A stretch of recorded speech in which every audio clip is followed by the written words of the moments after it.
kënaqej e buqisteve tiu nga klismat e gëzimit që lëshonte. Qytetarët e gjithë e populli i tërë vure se po shikonin e të vështronin si ndonjë perëndi dhe hyjni prej qiellit. Gazi dhe areja buqiste dhe oshtinte, do me të 4 hanët si në fest. Ç'është e vërtetë aty na ndrite, na zbardhe, na dhe qytetin ton, vatrat, dhe shtëpit tona si ndonjë reze forte dritur e qiellit. Prandaj, sa po hap lajmi se ti zbrite në brigjet tona, të gjithë qytetarët pleq, të rinj, vajza gra të rritur, fëmijë të shëndosh të ligur, e sa ka të vrapuan kush e kush më parë. E grumbull për të parë ty, për të kënaqur me pamjen e prandin tënde. Se emri yt o princ fort i ndritur, është i dashur e i dëshiruar, jo vetëm këtu dhe në Epir, por edhe në të gjithë Itali. Ç'to them më? Ne besojmë se Zoti i Madh e i vërtetë, krijonjësi dhe rregullonjësi botës së tërë, të ka dërguar ty mbi dhe, që të nderosh e t'u japësh shkëlqim, t'u dalësh Zot, e të mbrosh jo vetëm atë dheun tënd, me emër atje në Epir e Maqedoni, Selin dhe mëmën e mbretërive të mëdhenj, dhe të kapetanëve të pasqyrë, por edhe Daunin dhe Italin, mbretëreshën dhe shpiksen e të gjithë virtyteve dhe arteve të bukura. Ja emri yt tani më o princ, fort i ndritur, po merret edhe në kudo. Ja të gjithë ty po të thrasin për ndihmë dhe për mbrojtje. Ty po të quajnë shpëtimtar, mbrojtës dhe çlirimtar. Janë mbretërit dhe udhëheqësi, i gjithë dheut, po të lusin për të shkuar në mbrojtje dhe ndihmë të tyre.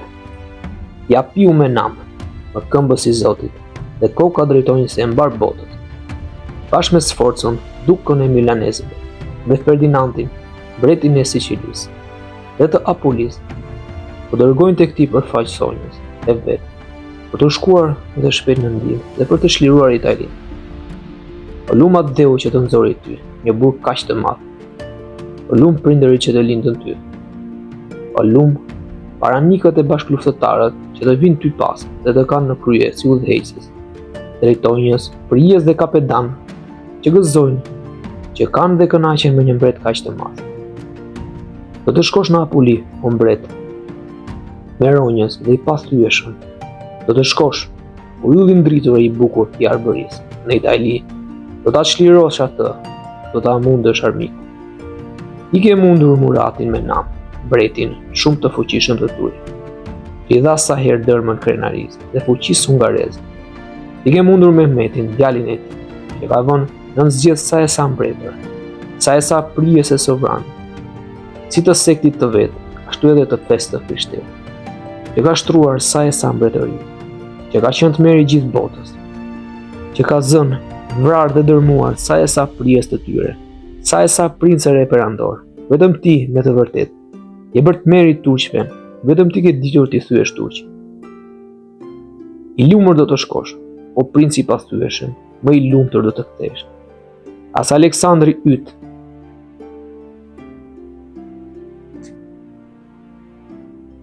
e Pirotas, asaj si i Piroja, breti Rufej i Periotëve. Dhe mjeshtri i luftrave nuk u kthyen fitimtar nga Italia, ashtu siç do të kthehesh në atë dhe i lumtur e fitimtar të tij, mbreti i fuqishëm e bujar. Ja populli dhe qytetarët, e tu Raguzianës, po ngrenë për ty një altar, ja si perëndi dhe hyjni, po të shërbejnë e të nderojnë. Ja për ty që të kthehesh fitimtar e shëndosh i mirë, janë gati t'ja drejtojnë pa prer lutjet perëndis. Ja qytetin, familjen, fëmijët, çdo gjë që kanë, që zotrojnë, veten e tyre më në fund, ty po t'i kushtojnë e ty t'i lënë në dorë. Si u nderuan kështu publikisht nga qytetarët dhe nga populli i Raguzës, Skënderbeu, qëndroi atje duke pritur sa të vinte gjithë flota dhe gjithë ushtria. Si erdhën, bon dhe u zhvilluan lodrat dhe ndeshjet të ndryshme e gjithë fashë. Pastaj, pa lëngjëlli, kryepeskopi i Durrësit, cili ka qenë shok dhe pjesëmarrës të gjithë mundimeve, rreziqeve dhe këshillimeve të Skënderbeut, si do një ahat tjetër i Eneu. Duke falendëruar qytetarët dhe popullin e Raguzës, vajti këtë fjalë: Etër senator, qytetar, të ndritur dhe të pashoqë, Unë besoj se qyteti dhe mujrët tuaja janë ndërtuar jo nga ndonjë mendje njerëzore, por më tepër hyjnore. Sa bën çdo njeri të mahnitet gjerë në kujt. Dhe me të vërtet kush do ta quante veten të pajisur, me një dituri aq të rrallë, me një dituri aq të gjerë, me gojtar aq të mëdhenj, qoftë të fituar me punë, qoftë të dhuruar prej natyre, saqë të mundte, apo të guxonte jo t'i shpjegonte me osi këto vepra të lavdishme, por vetëm t'i kuptonte. Qyteti i Raguzës është quajtur me një emër tjetër, më të denjë edhe Epidarium, si një qytet më së i pasur, madje më i çmuar dhe më i lartë se çdo pasur. Dhe më të drejtë me vend, është quajtur Epidarum, sepse qytet, cili shtet mund të krahasohet në ditët tona me të. Ai është plot e përplot me pasuri dhe me të gjitha të mirat. Ai është i pajisur me zakone e virtyte dhe me disiplinat më të mira. Ai o etër ban në gjë një senat madhështor, shtet shumë të lulëzuar, ban në gjë senator, me një farë madhërie imperiale dhe plot respekt, cilët kanë ditur ta ruajnë gjithmonë miqsinë, paqen dhe harmoninë me të gjithë kombet dhe popull. Por për Zotin e pavdekshëm, çka më të mirë, apo më të këndshme, se paqja për qytetin. Përveç këtyre, po të lulëzojnë gjithë artet e lira, filozofia, teologjia, shkenca e ligjeve dhe artet e disiplinat e tjera. Por për sa i përket sidomos punës, sa anijërisë, tregëtisë, le të më lejon qytetet dhe shtetet e tjera. Dhe them se qyteti juaj jo vetëm që mund të matet me to, por edhe tua kaloj shumë. Me të vërtet, zhdetra nuk qajnë me anijet e veta tregtarët raguzianë. Shtok nuk përshkojnë cilët janë ato vende aq të vetmuara dhe aq të largëta. Kur raguzianasit të mos afrohen e të mos hyjnë. Çka është më fisnike, më e ndritur dhe më e spikatur se qyteti i Raguzës, i cili jeton e qeveriset, me ligjet e veta, pa i u dhënë, pa u shtruar kujt. Mënjana i ka detin me ishuj e bokori, në të cilët gjendet çdo bukuri e kulturë, anën tjetër tokë. Ai gëzon një fushë mjaft plellore, të punuar mirë dhe mjaft të bukur. Ka qytete të fortifikuara, kryepore, një liman mjaft të sigurt dhe të përshtatur. Por ç'të them për shpirtmirësinë dhe zemërballërinë tuaj. Unë drejt të rrezikuarve në det, unë drejt të ikurve, të mërgjitarve, të varfërve dhe të tregtarëve. Ç'të thuash më tepër për qytetin e Raguzës, veçsa ato që thuhet zakonisht. Dikur për qytetin e Romës, se është streha dhe adheu i vdekatar. Pikërisht kështu, duhet folur tani për qytetin e Raguzës. Ai është limani më i sigurt që pret, e ku gjen shtresë gjithë tregtarët, të pasurit dhe të barkut. Shkolla dhe mësonjës e të gjithë virtyteve, shembull e ndritur e gjithë zakoneve të mira, deri dhe krenarie e gjithë dalmacisë, e detit lirik, Adriatik dhe Egje. Prandaj duhet thënë se Raguza, apo Epidauri, është vendosur e themeluar në këtë vend. Prej Epidaurasve, sigurisht, me vullnetin hyjnor. Edhe nuk do t'ishte kush ndoshta profet i kot, po të thoshte se ky qyteti juaj ka për ta ngritur, sikur kryet më të larta ndërmjet qyteteve të tjera, më të mëdhenj të mbar botës, dhe se ka për të matur me to, me armë, fuqitë, forcën dhe tërmërinë për sundimin. Po ç'të them o jetër senator, për bujarin tuaj, për madhërinë dhe njerëzin tuaj. E të vërtet, kush nga vdekatarët o qytetarët të shquar dhe të pashoq, do mund të thurte si duhet për gjithë këto vepra, të ndritura dhe kaq të mëdha. Dhe për mirëbërësit tuaj, ndaj nesh lavdet që ato meritojnë. Mua më duket se është më mirë që unë të hesht, se sa të them, pak gjëra, apo të thur lafte jo të zjarta, sepse do të mendonja Dhe nuk do të më mungonte në këtë rast materiali, por koha për t'i thënë.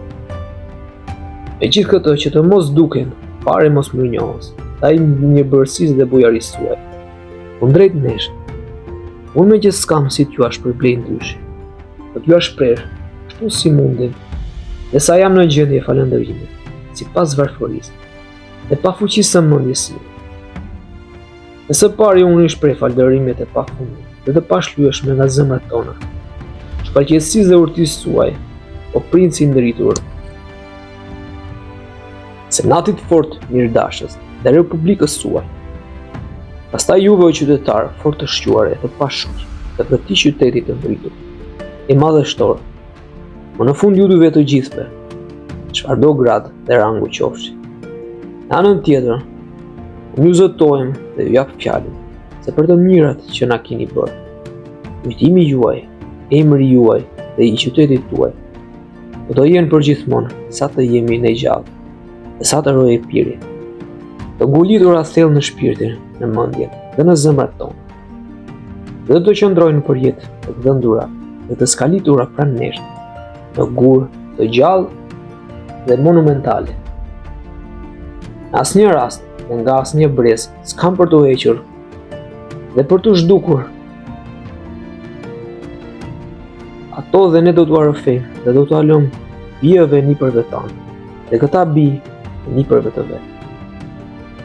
Prandaj unë i lutem sot me gjithë shpirt Zotit të Madh e të vërtetë, i cili është shpërblenjës i më i madh i të gjithë mirësive e të gjithë punëve të pëlqyera, që t'ua shpërblej ashtu siç e meritoni, dhe t'ua falë shpërbimin e përjetshëm.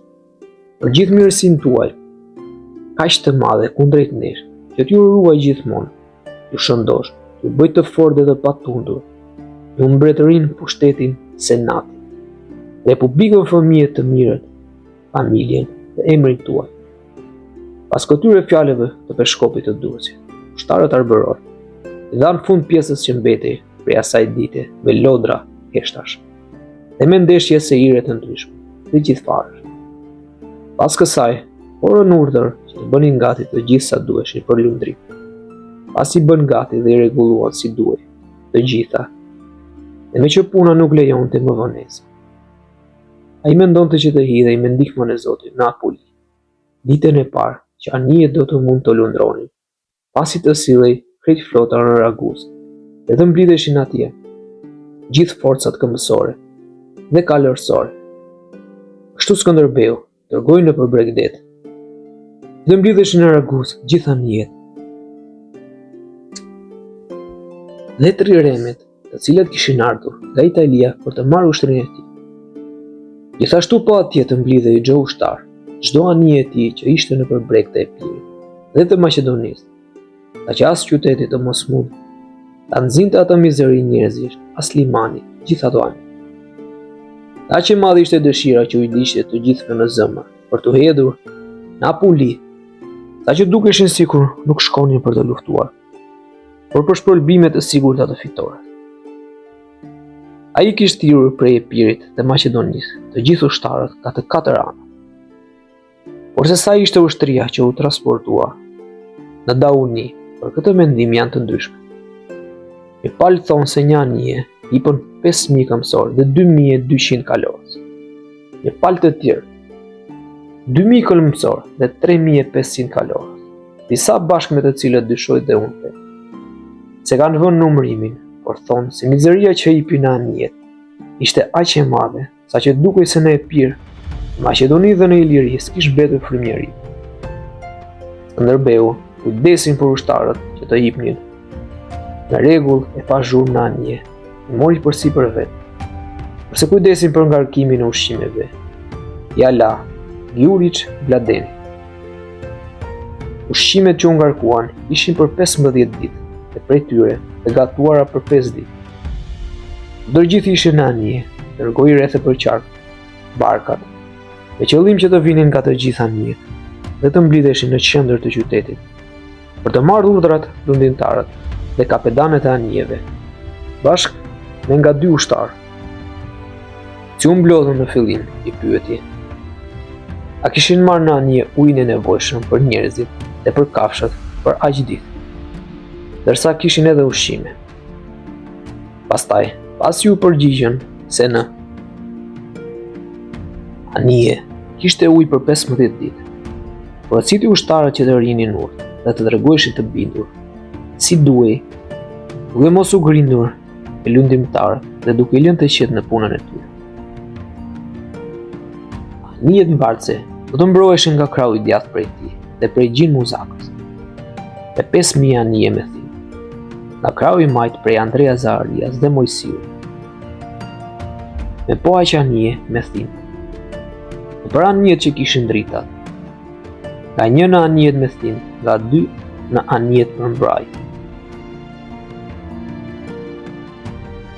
Në anijen pretoriane që ishin shishqen për natën 3 drita. Si u njoftoi këto urdhra, porositit të ktheheshin në anije, dhe nesërmen me ndihmën e Zotit të niseshin, pasi të jepte shenjë.